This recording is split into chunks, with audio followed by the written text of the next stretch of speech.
Of course, we are aware of different declarations or statements or remarks made by our partners, not only in Turkey, but all across the world. But this is what we try to say all the time. We are not in the business of commenting on every single remark of every single politician, because what is important for us, and now I'm speaking maybe more from the narrowly foreign policy or external affairs point of view, diplomacy is not about loudspeakers and megaphones. Diplomacy is about engaging with the partners. So we are basing our work, our decision, and our public declarations based on what the partners tell us in our personal engagements, in our contacts. And you know that diplomacy is not being done as a football match with live commentary on every single move.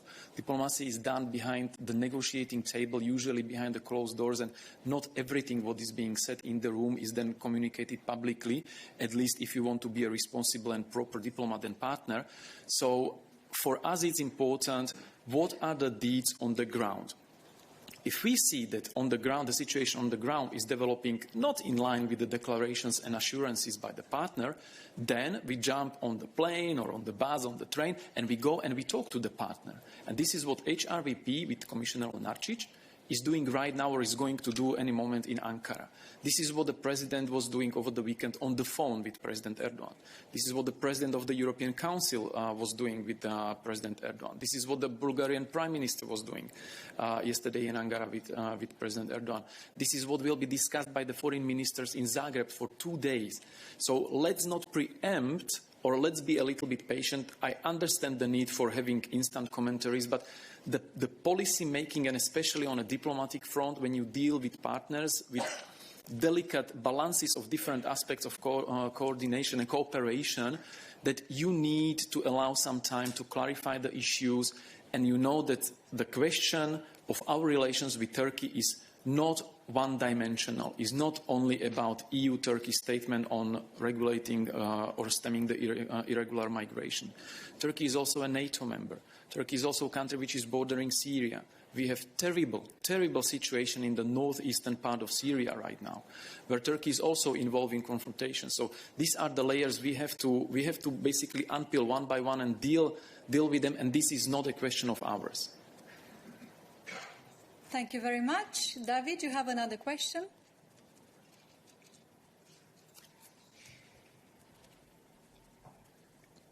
Très simple question.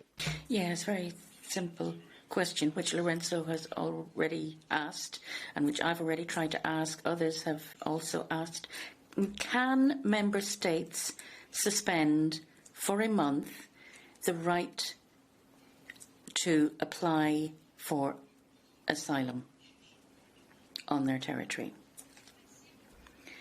Thank you very much. I'll perhaps ask Adalbert to give you a reply. We have tried to get this reply across in recent days. There have been various announcements made, which, as I say, we are in the process of analysing. But Adalbert, go ahead. David. Oui, je n'ai vraiment pas grand-chose. Well, I really can't add a lot to what Dana has already said and what we've already said. As regards specific measures that Greece has announced, we're in the process of analysing them. We are in discussion with the Greek authorities at the highest level at this very moment in Greece. Vice President Skinas, the President and the others mentioned, as you know. So we will look at this together with the Greek authorities, both from a legal and an operational aspect, to see how best to manage this difficult situation. As regards the possibilities open to the Member States to amend or adapt their asylum procedures, now there are various options from a legal point of view, but I can't comment really in the abstract. The Commission is not a court and does not have the authority to have a definitive legal opinion or legal doctrine which would allow it to preempt anything that the European Court of Justice might rule on. So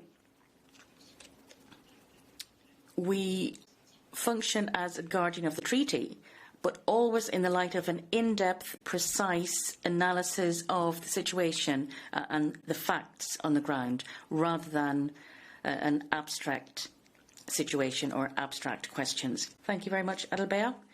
Is it for Adelbea, this question? Go ahead. Oh, what? Okay. Sorry. Yeah, just on the same the same theme. The U.S. administration about 18 months ago did exactly the same thing on the Mexican border, announced that we're just stopping asylum applications.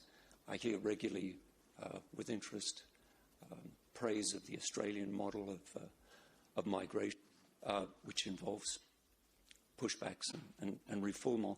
I know you're the Vice President and Migration Commissioner working at the Pact.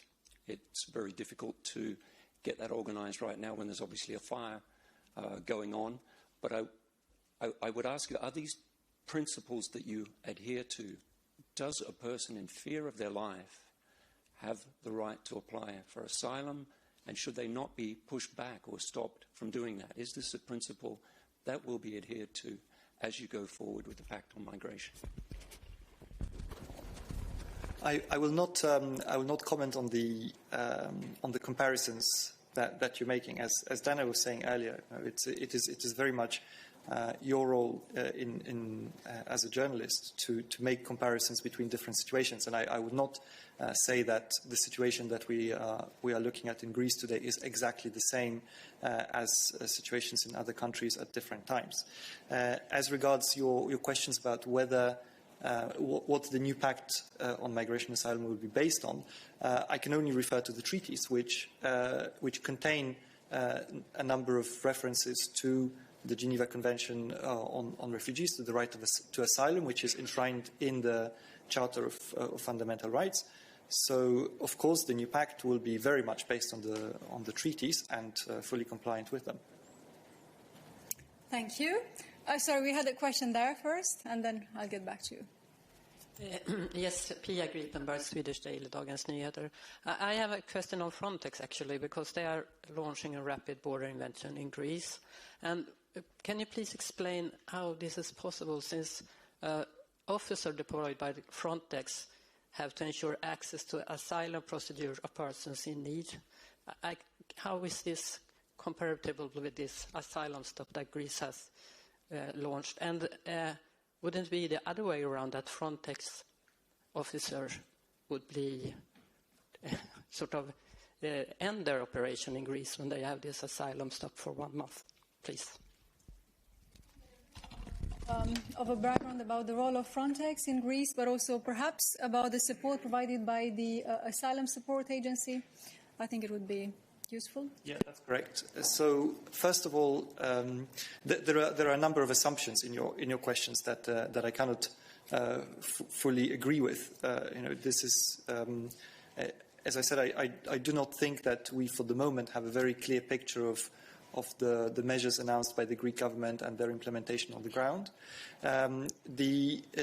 Of course, officers deployed by Frontex on the ground are member state officers right now, because Frontex does not yet have its own officers, and they act under the command of national authorities. They, of course, also act on the basis of very specific instructions that they receive that will be discussed as part of the operational concept of the rapid border intervention, which Frontex is working on as we speak. And in fact, there is a management board of the agency ongoing right now in Warsaw. Indeed, as Dana was also referring to, we have a number of different players present on the ground in Greece. And while the role of Frontex is there to assist in border management in a very immediate way, which also includes certain duties in terms of interacting with the people arriving at the border, for example, in terms of debriefing. The bulk of the work regarding asylum is carried out by case officers deployed by the European Asylum Support Office, who are also present at an important contingent in Greece. and who can, of course, also be further mobilized by, on request by the Greek authorities. Thank you. You have a follow-up question? Yes, I know the asylum procedure is a national competence, but since it clearly states that officers deployed by Frontex have to ensure access to asylum procedures of persons in need of international protection, and how can they ensure access when a country decides that during 1 month we shouldn't take anyone asking for asylum? How is it possible, please? Yeah, as I said, we are in very intensive discussions right now with the Greek government about the exact way in which the situation will be managed, including also this issue, that the announcement that was made by the Greek government, and the way in which the Frontex operation is going to be deployed is also part of that discussion. Thank you. You are next. Paola Tama pour Politico, puisque vous refusez des... Well, since you're refusing to share your analysis with us on certain legal dimensions, you say that member states have various options legally to amend their asylum procedure. Could you comment? Well, I think a number of clarifications need to be made. It's not that we're not refusing to share our analysis with you. What we've been trying to say is that we are in the process of analysing this from various legal and operational aspects. That's where we are now. We're in the process of analysing the legal possibilities and the various options that could be envisaged. But I would prefer to leave it at that today. And in saying that, it's not because the European Commission is not doing this, or it's not because another institution may have been quicker with their legal analysis. It's because we are taking this very seriously. We are carrying out a very serious analysis of all of the options. And even as we speak, contacts are ongoing. And the presidents of the institutions visiting Greece will be going to the Turkish-Greek border. And they will be moving forward the discussion. And once we have completed our analysis, we will be sharing our conclusions with you. But I think at this point in time today, even though I know you're not satisfied, you feel you haven't got the answers to all of your questions, but we really can't go any further on this here and now today. Okay, go ahead. Thank you, Remo Hess for Aargau Zeitung, Luzerner Zeitung from Switzerland. Okay. I'm sorry, I have a follow-up on the Frontex question. In a very practical sense, does it mean that while these intense and high-level discussions are ongoing with the Greek authorities for the Frontex officers sur le terrain, does it mean that they cannot participate in any operations that involve pushbacks? Thank you.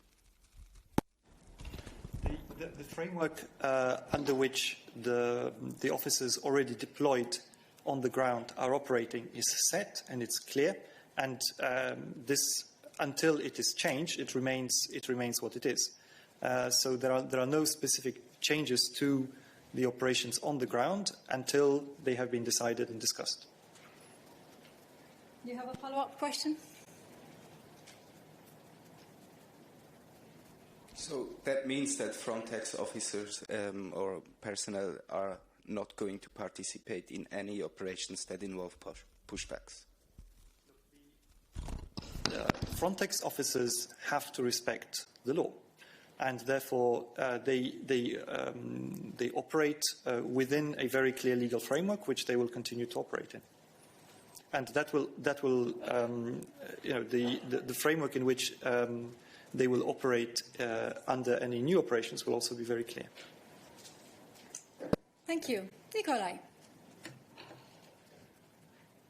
Thank you.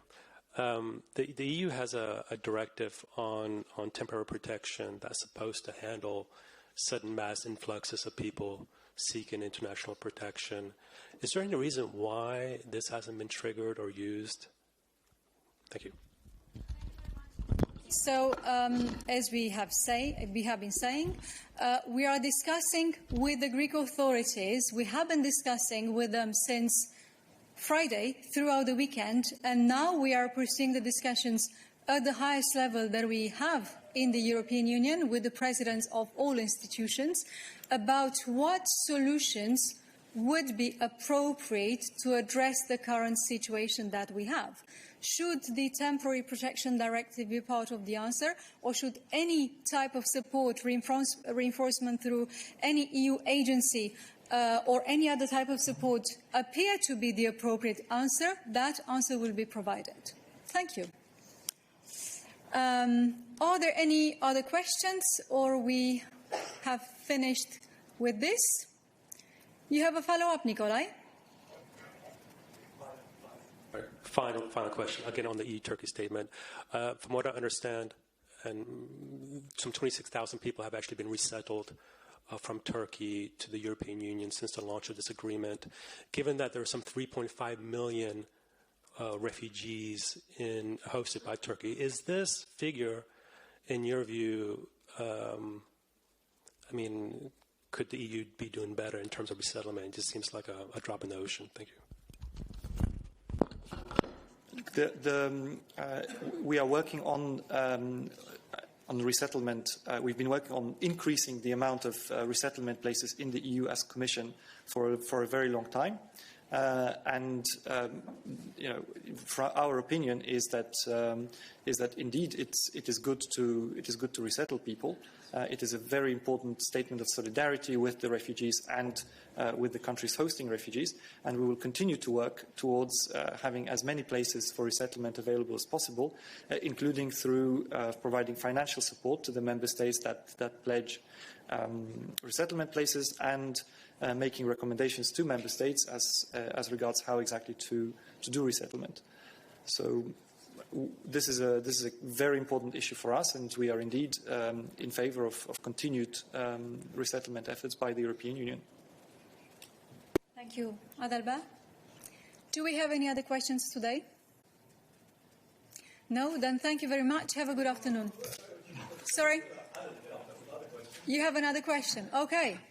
Go ahead. Not for Adalbert, so you are Thank you. free to depart.